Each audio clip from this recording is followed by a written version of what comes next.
Welcome back to this update to the Spectrum mod on version 1.8.12. This just came out not too long ago. We're going to address a lot of the questions and comments I got in my other videos, especially around the titration barrel and a couple of other things. But first, I want to touch on the things that have changed that are fairly important things to note, namely with ore generation. Now, previously, all the ore, and this is the new Shimmerstone Ore block, which I love, by the way. I think it's absolutely beautiful. Used to only spawn in clumps at about Y40. As you can see, they are no longer the case.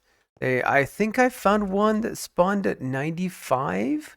They spawn pretty high, and they go all the way through the chunks. Each chunk I counted has roughly 28 pieces of shimmerstone in it, and it goes from the top of the world to bedrock, and it's spread out fairly evenly. You're no longer going to find them on corners of chunks or clustered together. They had spread out all the way through the world, much like the way the iron is, but just smaller amounts.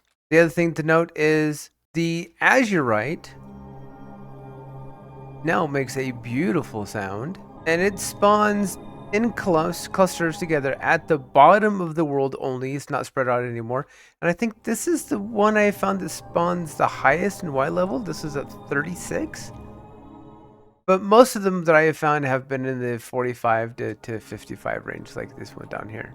Stratine now spawns between roughly Y20 and about 65. I think this one's only about 60. But the highest density of them is between 25 and 35.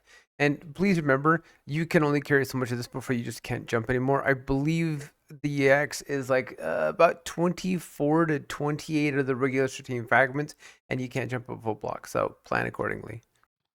Another notable change is there are now 3 different preservation ruins and a pedestal ruin that spawn in all levels of the world. Now, there are 3 different kinds of pedestal ruins. There's ones in a bedrock, stone level, and a cave level, and they all look a little bit different. Now, pedestal ruins are essentially a spectrum ruins buried completely in the ground. I didn't see any one of them that was exposed, but they're all a little bit different, and they spawned at all levels of the world underneath Y62. I think the highest one I found was at Y20, so don't expect to find them at 40 or above. What is nice, though, is that it seems like the initial ruins that were put in with a magic update some time ago seem to have a guaranteed Jade vine bulb drop, because I've opened 5 of those chests and there was always a bulb in them, which will help with progression quite a bit. So that's a wonderful change that I like.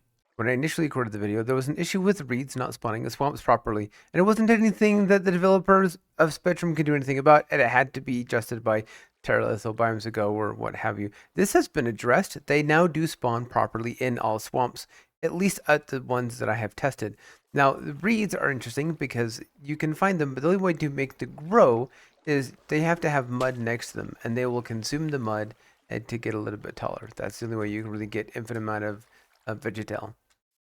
Now let's address the titration barrels. So the titration barrels are really interesting in a lot of different ways because they take advantage of a mechanic that I don't think a lot of people are really aware of. Most people know if you take a mushroom and you throw a trident with channeling on it in a storm, it'll turn to a brown mushroom. What most people don't know is if you feed it a flower and then take the suspicious stew, it'll actually be the suspicious stew effect as if you'd made the stew yourself. So what the titration barrel does is it does the exact same thing. The same effects you can feed to a brown cow to get the suspicious stew, it does in a barrel, and it ferments into bottles, which lasts a whole lot longer. Now, they take 3 to 4 hours, some of them a little bit longer, in order for them to ferment enough that you can actually use them. Now, I put these in the cases about a week ago, and if I right-click on them, sealed 460 days ago, 6.3 real days. So I've not logged into this world in 6 days at least. So the count is still going even if you're not online. And this is a single player world. It's not a server, so it's not persistent. So this is good. I really like this a lot because this means that you don't have to really worry about it. You could do it, come back to it a little bit later in the day or the next day, and it's fine. So in order to unseal the barrels, you just shift right click. But as you can see, in order to get anything out of the barrel, you need a glass bottle because it is a beverage. You can see this lasts 37 minutes and it's a weakness and it's 6% alcoholic, which is interesting. And I don't know if the alcoholic percentage level goes up the longer it ferments. That's not something I looked into very much. But according to the game, this has been fermenting for 1 year and 95 days. But each one of these is a different potion effect that you can get, or a different spell effect you can get from standard suspicious brew. That is including wither roses. Now, in addition to beverages you can get out of the titration barrel, you can also make food. In most cases, you can take standard food, carrots, whatnot, put it in the barrel with some sugar and some water, and put a slab in it and let it do its thing. I am not going to go over those very thoroughly because I kind of want people to be able to discover stuff for themselves, and there is quite a bit. But in the book, it also shows you that you can then mix some of the food with other food to get food in a bottle. So there is a lot of depth to this system. The process to use these barrels is really quite straightforward. Let me example this for you. I have 4 red tulips. We're going to right click with the tulips.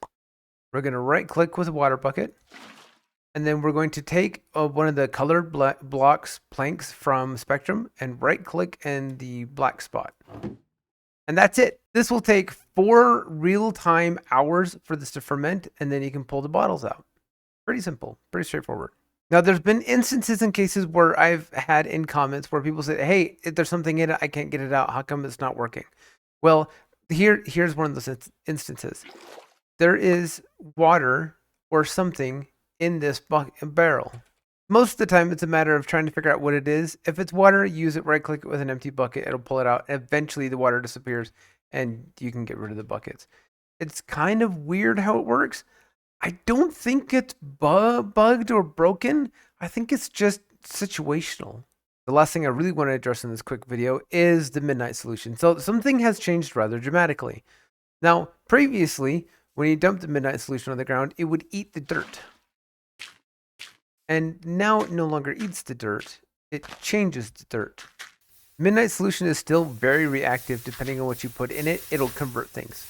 Poppies, dandelions, stuff like that will turn into wither roses, which is really handy if you need wither roses.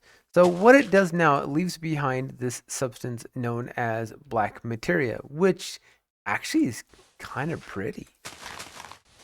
But it's not something you can mine with a shovel. The only way I have found to get it is to use the old sand trick.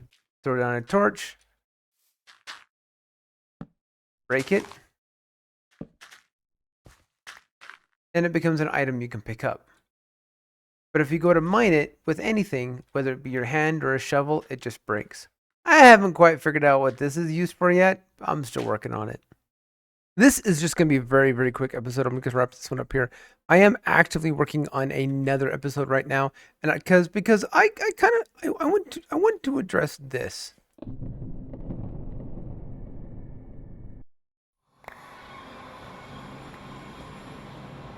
It's a whole new world down here, folks. Holy crap.